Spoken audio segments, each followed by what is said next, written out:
Hello learners of all ages, my name is Mr. Montgomery. I teach 4th and 5th grade math, and today we're going to be talking about estimating products with mixed numbers. Now, we're getting ready to multiply a mixed number times a fraction, but in order to do that, we need to know how to estimate to see if our answer is close. And there's two different methods of doing it. One is rounding and one is compatible numbers. Rounding means that we're trying to round each of these to the nearest whole number or the nearest number that they are close to. Compatible numbers is we're going to be changing both of these numbers so that we can cross simplify and make multiplication a little bit easier. We're going to do both ways with 16 1/4 times 2/3. Now, we're going to do rounding first. So 16 1/4 times 2/3, and rounding says we're going to round to the nearest whole number. Well, 16 1/4 is actually closer just to 16. And we're going to multiply that times 2/3, but 2/3 is actually closer to 1 as a whole number. So 16 times 1 is 16. Now, if we're going to be doing the exact same problem over here, times 2/3, and we're going to be using compatible numbers, well, I'm going to keep this as 16, but I'm going to be multiplying the fraction and trying to get it to have a compatible number.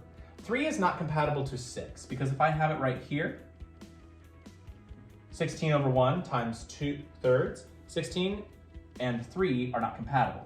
But I can get it because 2/3 and the fraction 3/4 are fairly close to each other.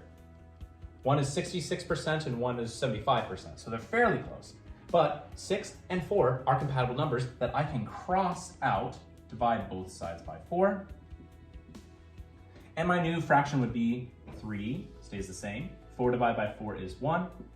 And 16 divided by 4 is 4, and 1 stays the same, so 4 times 3 is 12 over 1, or it also equals just 12. Let's take a look at another example. This one they're asking me to use rounding, which means that I'm going to try to get both these fractions to the nearest whole number. I have 6 and 1/3 times 2 and 3/4. Well, 6 and 1/3 is closer to the whole number of 6, and 2 and 3/4 is actually closer to the whole number of 3. So 6 times 3 is 18. Let's take a look at an example where we have to use compatible numbers. So I have 2/3 times 35 and 9/10.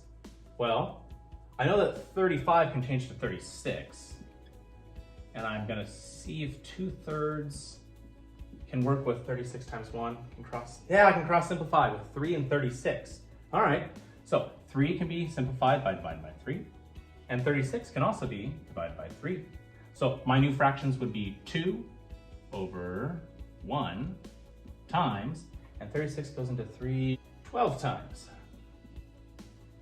And that would be over 1. So 2 times 12 is 24, or I should say about 24.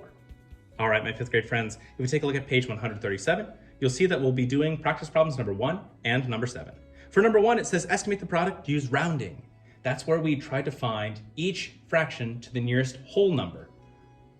And then if we take a look at number 7, we're going to be using compatible numbers on that one, meaning that we're going to change one of them to a whole number and see if it's compatible to a fraction that is next to it, or change the second fraction so that it is close.